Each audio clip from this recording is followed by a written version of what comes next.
여러분, 이 레위기 11장은 한마디로 거룩하라 라는 것입니다. 매일매일 매사에 거룩한 삶을 살아라 라는 것입니다. 그래서 1절에서 47절은 매일 거룩하게 하는 것을 볼 수가 있습니다. 그래서 이제 정결한 짐승과 부정한 짐승에 대해서 나오고 있는데 1절에서 23절까지 나오고 있습니다. 그래서 1절에서 23절까지를 정결한 짐승과 부정한 짐승에 대해서 매사에 거룩하라는 것을 볼 수가 있습니다. 그래서 11장의 주제는 하나님 앞에서의 거룩이라는 주제입니다. 그래서 거룩하신 하나님은 당신의 백성에게도 함께 거룩하기를 원하셨던 것을 볼 수가 있습니다. 그래서 이러한 거룩에 대한 하나님은 먼저 제사 제도를 계시해 주셨습니다. 그리고 이것을 거룩하지 못한 인간이 하나님께 나올 때 거룩을 덧입을 수 있는 방법을 제사를 통해서 가르쳐 주셨습니다. 그래서 그리고 이제 또 11장에서 15장까지는 이스라엘 백성들의 삶 속에서 하나님의 그 교제와 그리고 거룩을 파괴할 수 있는 여러 경우들에 대해서 제시해 주셨습니다. 그럼으로써 이스라엘 백성들로 하여금 더욱 조신하여서 경건과 거룩에 힘쓸 것을 가르쳐 주고 있습니다. 그래서 11장은 이제 음식물에 관계된 그런 규례입니다. 그래서 부정한 고기와 정한 고기를 엄격하게 구별하는 것을 볼 수 있죠. 여러분, 이것은 혹시 부정한 고기를 먹음으로써 발생할지도 모를 부정을 예방하기 위해서입니다. 또 만약 부정에 오염되었을 경우에 그 부정을 해결하는 방법을 가르쳐 주기 위해 마련된 그런 규례입니다. 그런데 이 음식 규례를 보면은 모든 경우에 적용되는 원리는 죽은 것은 그 어떤 짐승이나 조류나 어루둥이나를 불문하고 모두 다 부정하다라는 사실입니다. 왜냐하면 그 죽은 시체 속에는 결코 먹을 수 없는 생명되는 피가 아직 남아있기 때문입니다. 창세기 9장 4절 보면 그러나 고기를 그 생명되는 피째 먹지 말지니라 라고 이렇게 말씀하고 있습니다. 그래서 여러분, 죽음은 곧 죄의 결과입니다. 그래서 결국 죽음, 그러니까 시체는 부정한 것이기 때문에 이제 모든 것이 부정하다, 죽은 것은 먹지 말아라 라고 그렇게 말씀하고 있습니다. 그래서 이외에도 각 부류에 따라서 짐승의 정결 유무를 가늠하는 두 가지 분류 기준은 굽이 갈라져 쪽발이 된 것, 그리고 새김질하는 것 등입니다. 또 어루와 그리고 곤충에 관련된 분류 기준이 있습니다. 특별히 조류는 부정한 그 종류를 일일이 나열해 가면서 거기에서 빠진 새들은 안심하고 먹을 수 있도록 하는 기준이 있습니다. 그래서 이런 그 자세한 규례를 통해서 이스라엘 백성들은 누구나 자신이 먹을 수 있는 음식과 그리고 먹지 못하는 그런 음식물을 쉽게 구분해 낼 수 있었습니다. 이처럼 하나님은 결코 모호하고 무모한 법 규정을 제시하시지 않으셨습니다. 하나님은 분명하고 명쾌한 법 규정을 그렇게 제시해 주셨습니다. 그러므로 여러분, 하나님께서 당신의 백성들이 두려움 없이 거룩한 생활에 힘쓸 수 있게 하신 것을 본문을 통해서 알 수가 있죠. 그러면 과연 하나님께서 무엇을 목적으로 당신의 백성들에게 이러한 그런 자세한 그런 음식물 규례를 제시해 주셨을까요? 한번 알아보기로 하겠습니다. 그럼 8절, 12절, 23절, 24, 46절, 47절을 보면은 내면적 성결을 위해서였습니다. 창세기 1장 31절을 보면은 하나님께서는 당신이 창조하신 모든 생물들을 그렇게 바라보면서 참으로 만족해 하시면서 기뻐하셨습니다. 따라서 창조 당시 모든 피조물은 하나같이 선하고 아름다운 성질을 지니고 있었습니다. 그러나 여러분, 인간의 타락 이후의 상황은 달라졌습니다. 즉 하나님은 창세기 7장 2절 3절 그리고 20절에서 벌써 노아 당시에 짐승의 정하고 부정한 것을 구분하고 계셨습니다. 여러분, 참으로 인간의 범죄는 단지 인간만의 고통과 절망으로 끝나지 않았습니다. 인간의 범죄는 인간으로 대표되는 모든 만물에게 악하고 파괴적인 영향을 미쳤던 것입니다. 로마서 8장 22절에 보면 피조물이 다 이제까지 함께 탄식하며 함께 고통 겪고 있는 것을 우리가 아느니라 라고 이렇게 말씀합니다. 여러분, 어쨌든 이제 하나님께서 당신들의 백성들에게 음식물로 사용할 이 음식과 짐승과 생물 가운데서도 정하고 부정한 것을 있음을 말씀하여 주셨습니다. 그래서 하나님께서는 이렇게 부정한 음식을 경계시킨 목적은 바로 당신의 백성들로 하여금 죄와 부패에 오염된 존재를 멀리하고 계속적으로 성결한 삶을 유지할 수 있도록 하기 위함이었습니다. 여러분, 그런 점에서 이스라엘 백성들은 하나님께서 명하신 음식물 규례를 단지 형식적으로 습관적으로 지켜서는 안 되었습니다. 그들은 외적인 성결과 외적인 정결과 그리고 생활상의 성결을 지켜나감으로써 비로소 내적인 거룩을 그렇게 유지해 나갈 수 있었습니다. 다시 말씀을 드리면 이스라엘 백성들은 이같이 까다롭고 자세한 그런 정결법을 지키면서 죄악이 얼마나 처참하고 흉측한가를 깊이 그렇게 생각하고 자신의 삶과 신앙을 점검하고 내면적인 영적인 성결에 그런 힘을 쏟아야 했다라는 것입니다.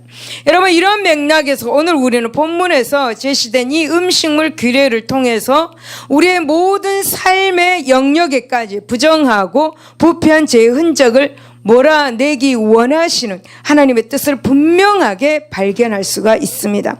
그리고 여러분, 사소하고 하찮은 부분에서조차도 정결과 거룩에 힘을 쏟아야 된다는 사실을 우리에게 교훈하고 있는 것입니다.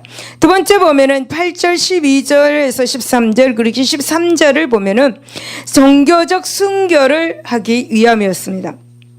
여러분, 하나님께서 이스라엘 백성들에게 부정한 동물에 관한 구별법을 말씀하시고 부정적인 것을 먹지 말게 하신 또 한 가지 이유가 있었습니다. 그것은 바로 그들로 하여금 우상을 섬기는 이방인들의 습속을 쫓지 말고 오직 하나님 신앙에 매진할 것을 가르쳐 주기 위함이었습니다. 당시는 헛된 우상을 섬기던 이방인들은 하나님께서 금지하고 있는 이 짐승이나 생물들의 형상을 우상으로 만들어서 섬겼습니다. 또 혹은 생물들을 피째 먹는 악습을 자행하고 있었습니다. 따라서 만약에 이스라엘 백성들이 그러한 음식을 가까이 하게 된다면 그들은 자연 우상 문화에 쉽게 휩쓸리게 될 것입니다. 그래서 하나님은 이러한 사실을 누구보다도 더 잘 알고 계셨습니다. 그래서 이스라엘 백성들의 삶에 발생할지도 모르는 이 우상 숭배의 가능성도 근절하시기 위해서 부정한 동물을 먹는 것을 금하셨던 것입니다. 어쨌든 이러한 불결하고 부정한 짐승을 이방의 우상 문화와 동일시하는 일은 이 신약 시대에 사도행전 10장 10절에서 16절에 보면 그들의 그대로 전수되어 가지고 이방인들에 대한 유대인들의 효보감을 대변해 주고 있는 것을 볼 수가 있습니다. 여러분, 우리 역시 이 음식물 규례를 통해서 당신의 백성으로 하여금 오직 당신만을 섬기고 이방의 헛된 그런 문화와 거짓된 그 우상 숭배에 빠지지 않도록 배려하신 하나님의 깊은 그 사랑과 관심을 깨달아야 될 줄로 믿습니다. 그리고 악은 그 모양이라도 버리고 오직 하나님의 뜻과 명령을 따라서 온 정열과 열정과 관심을 가져야 될 줄로 믿습니다. 할렐루야. 그리고 세 번째 본 13절에서 23절까지 그리고 29절에서 43절을 보면은 이스라엘의 백성의 삶의 정결을 위해서였습니다. 여러분, 먹는 것이 금지된 이 동물이나 곤충들을 보면 대개가 위생적으로 불결하고 그 사는 것이 더러워서 사람들에게 각종 질병을 그렇게 옮길 만한 그런 종류들입니다. 더욱이 여러분, 금지된 동물이나 그리고 곤충들은 다른 동물의 죽은 시체를 즐겨 먹습니다. 또 이것들은 여러분 그 습성상 다른 동물들을 끔찍하게 잡아먹고 포악하고 잔인하는 그런 특징들을 가지고 있습니다. 그래서 이러한 동물들을 가까이 하거나 먹게 되면 자기도 모르는 사이에 그 포악성에 전염될 수 있고, 그리고 불결한 질병에 감염될 수도 있을 수 있습니다. 그러나 하나님은 이러한 사실을 염두에 두고 음식 금지 그런 규례를 그렇게 제정하셨던 것입니다. 여러분, 하나님은 당신의 택하신 이 백성의 그 육체적인 생활이 항상 건강하고 거룩하기를 원하셨습니다. 정결하기를 원하셨습니다. 또 일상의 그런 생활이 거룩해지기를 원하시는 그 마음으로 음식물에까지 세세하게 그렇게 간섭하셨던 것입니다. 여러분, 실로 하나님의 이 말씀은 우리들의 삶과 아주 동떨어질 만큼 피상적이거나 그리고 준수하기에 불가능할 만큼 까다로운 것은 아닙니다. 하나님의 말씀은 여러분, 그 말씀은 지키는 자의 삶을 더욱 경건하게 하고 윤택하게 하고 더욱 풍성하게 만들어주는 힘이 있다라는 사실을 여러분 기억하시기를 예수 이름으로 축원합니다. 여러분, 다시 종합해 보면은 여러분, 하나님은 우리에게 절대 거룩을 요구하고 계신다는 것입니다. 특히 여러분, 어느 한 부분의 부패나 부정을 결코 용납지 않으신다는 거죠. 왜냐하면 어느 한 부분의 부패는 곧 그 사람의 전체의 부패와 부정이라는 엄청난 아픔을 가져오기 때문입니다. 이러한 맥락에서 하나님은 이스라엘 백성들의 음식 문제에까지 깊이 관여하여서 세세한 그런 규례를 정하셨습니다. 여러분, 특히 하나님은 이런 음식물 규례와 같은 그런 외적인 규례를 통해서 당신의 백성들로 하여금 그 내면을 경건하고 여러분 또 거룩하게 유지하도록 그렇게 하였습니다. 또 당신의 백성들로 하여금 오직 당신만을 섬기는 그런 종교적 순결을 유지토록 그렇게 하였습니다. 그리고 그들의 일상이 거룩해지도록 인도를 하셨던 것이죠. 그러므로 여러분, 하나님께서 그렇게 하지 말라는 것을 우리도 붙잡지도 말고 만지지도 말고 맛보지도 말라는 하나님의 간곡한 명령을 이렇게 담고 있는 귀한 뜻을 깨달아서 항상 여러분 악을 멀리하고 선을 가까이 하는 경건과 거룩의 삶을 살아야 될 줄로 믿습니다. 여러분, 우리는 한순간 한순간의 거룩을 통해서 그렇게 하나님과 더 깊은 교제의 자리로 나아갈 수가 있고 또 하나님 나라에 더 가까이 나아갈 수 있다는 사실을 잊지 마시기를 예수 이름으로 축원을 드립니다. 할렐루야. 그리고 24절에서 47절을 보면 부정에 접촉한 자를 위한 규례에 대해서 말씀합니다. 죄와 부정을 극복하는 법에 대해서 우리가 말씀하고 있습니다. 여러분, 하나님은 이스라엘 백성들을 위한 음식물 규례를 통해서 정결한 것과 부정한 것을 엄격히 구분하셨습니다. 그래서 누구라도 손쉽게 정하고 부정한 것을 구분하여서 올바른 식생활을 하도록 지도하셨습니다. 특히 여러분, 이러한 음식물 규례는 신명기 14장 3절에서 20절을 살펴본 그 내용을 더 좀 정확하게 이해할 수가 있습니다. 여러분, 어쨌든 우리는 이러한 음식물 규제를 통해서 하나님께서 이스라엘 백성들로 하여금 먹지 말라는 것과 만지지도 말라는 것을 명령하셨다는데 유의할 필요가 있습니다. 즉, 하나님은 먹을 목적으로 부정한 그 짐승을 그렇게 만지거나 죽이는 것은 물론이고 부정한 짐승의 죽은 시체조차도 접촉하지 말 것을 명령하셨던 것입니다. 여러분, 더욱이 비록 정한 짐승일지라도 이미 죽어서 시체가 되어버린 것이면 결단코 만지지 말도록 명령하셨습니다. 왜냐하면 성경에서는 죽음을 죄의 결과물로 간주하면서 그렇기에 죽은 시체는 부정한 것으로 취급하였기 때문입니다. 그러므로 여러분, 거룩한 하나님의 백성인 이스라엘 백성들은 죄와 악을 그 모양으로도 버려야 할 뿐만 아니라 죽음의 그 죽음, 시체, 즉 시체에 접촉하는 일까지 철저히 예방해야만 했습니다. 그리고 만약 어쩔 수 없이 그 어떤 상황 중에 그 짐승의 시체에 접촉했을 경우 지체치 말고 정결의 예식을 쫓아서 오염된 부정을 떨어버리는 일에 힘써야 했습니다. 그렇게 할 때에 비로소 하나님의 백성으로서 특권과 신분을 그렇게 잃어버리지 않고 하나님과 온전한 교제를 계속 그렇게 이뤄갈 수 있었습니다. 여러분, 우리는 이 부정에 관한 그 규례를 통해서 하나님의 백성의 삶을 어지럽히고 급기야 하나님과의 그 관계를 그렇게 단절케 만드는 부정과 부패에서 벗어나는 방법이 과연 무엇인가를 한번 살펴보도록 하겠습니다. 여러분, 39절에서 40절을 보면 부정한 것을 욕심내지 말아야 한다라는 사실을 우리에게 말해주고 있습니다. 여러분, 하나님께서 지정하신 정한 짐승 가운데서도 결코 먹어서는 안 될 그런 경우가 있습니다. 그것은 비록 정한 짐승일지라도 사고로 인해 죽어버려진 이 시체이거나 그리고 아니면 자연사에서 시체가 된 경우입니다. 왜냐하면 죽음은 죄의 결과이고 따라서 죽은 시체는 바로 죄의 부산물이기 때문입니다. 그래서 이스라엘 백성들은 어떤 경우든 부정한 짐승은 물론 비록 정한 짐승일지라도 그것이 이미 죽은 시체일 경우에 만지거나 먹을 수 없었습니다. 만약 먹기를 탐한 나머지 이 죽은 시체를 취한다든지 또 부정한 그 짐승조차도 음식물로 사용한다면 그는 부정하게 되는 동시에 하나님의 명령을 불순종하는 큰 죄를 더 짓게 되었습니다.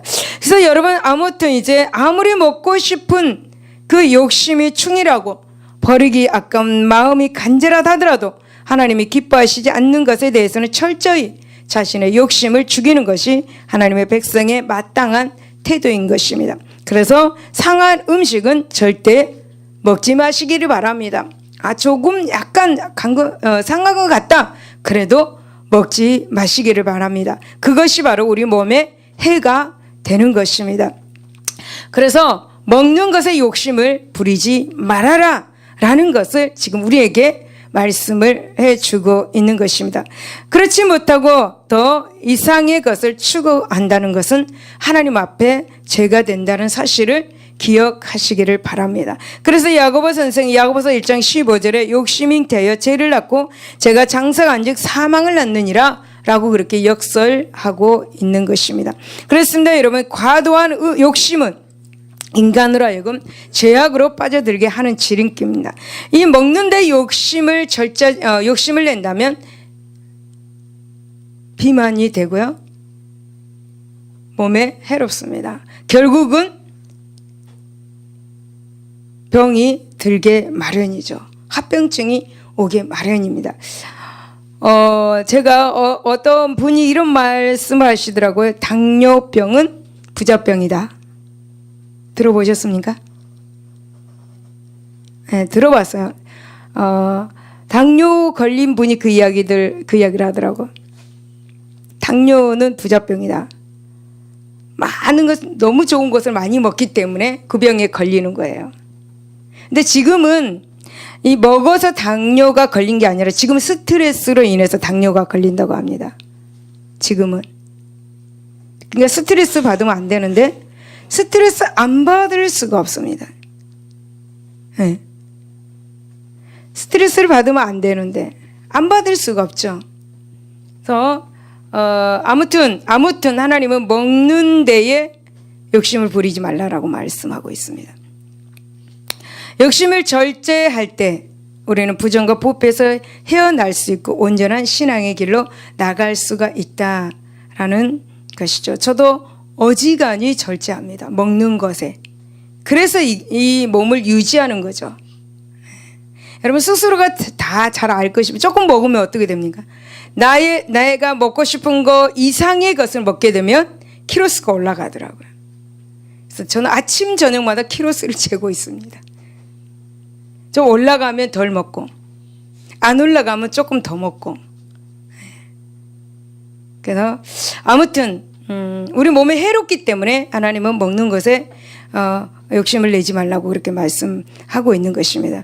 그래서 24절에서 40절을 보면은 부정한 것에 접촉하였을 때는 반드시 씻어야 한다라는 것을 말씀합니다. 여러분, 인간은 연약한 존재이기 때문에 자신도 모르는 사이에 혹은 자신도 어쩔 수 없어서 죄를 범하고 부정을 덧입는 경우가 있습니다. 여러분, 이러한 사실은 누구보다 다 더 잘 알고 계신 하나님께서는 인간이 부정이 오염되었을 때에 염두를 두시고 그 부정을 해결하는 방법을 알려주셨습니다. 그 부정을 해결하는 방법은 부정에 오염된 자로 하여금 그 옷을 빨게 하는 것이었습니다. 물에 빠는 거예요.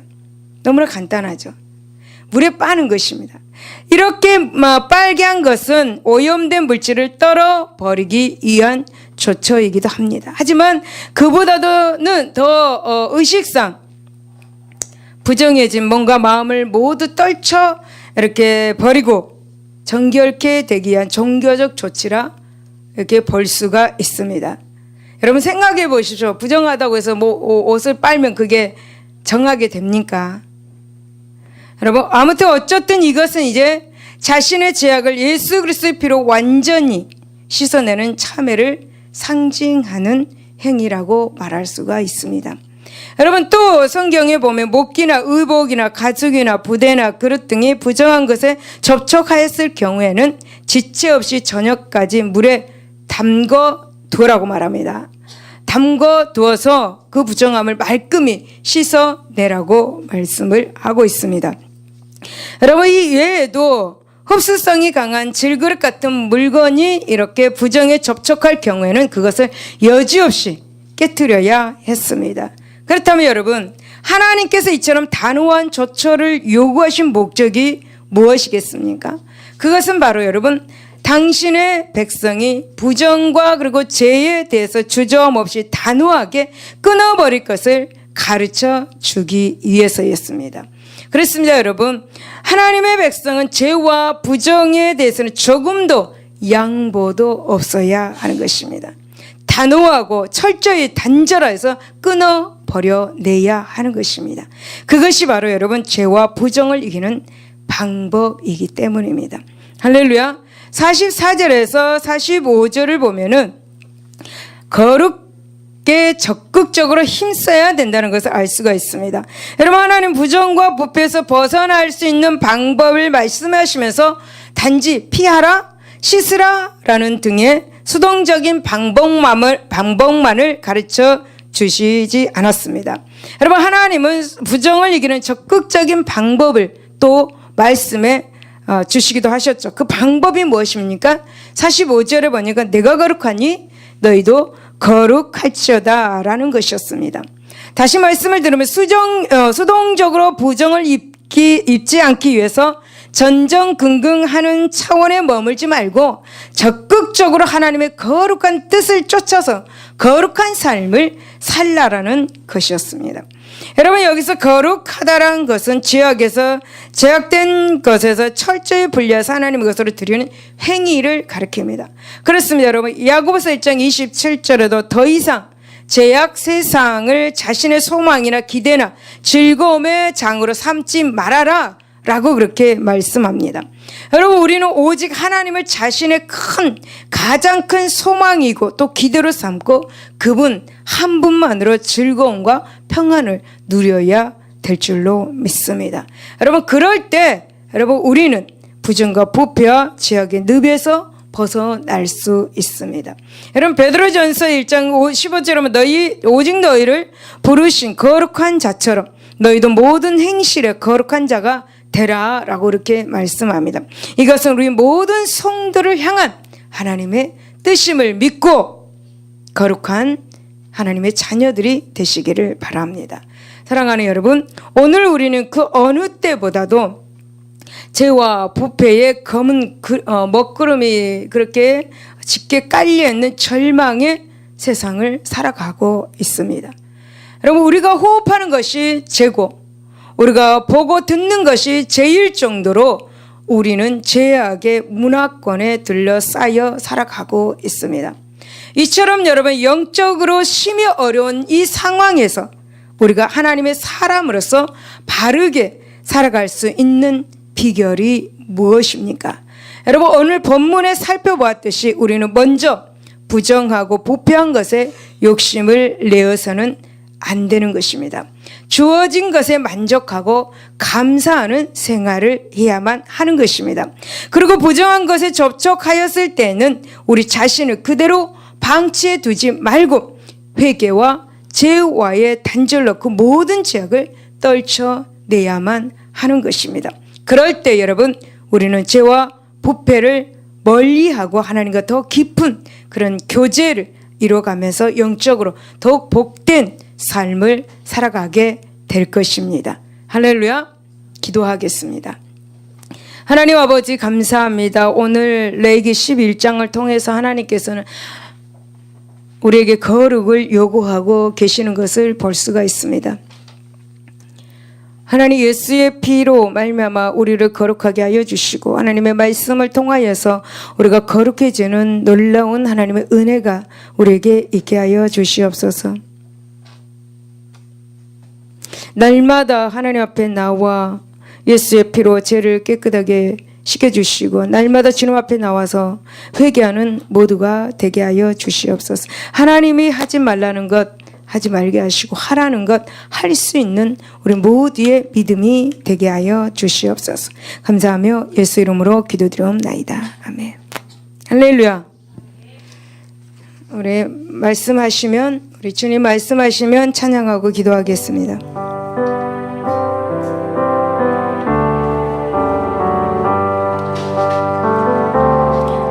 주님 말씀하시면 내가 나아가리라. 주님 뜻이 아니면 내가 멈춰서리라. 나의 가고 서는 것 주님 뜻에 있으니 오 주님 나를 이끄소서. 주님 말씀하시면 내가 나아가리라. 주님 뜻이 아니면 내가 멈춰서리라. 나의 가고 서는 것 주님 뜻에 있으니 오 주님 나를 이끄소서. 아멘.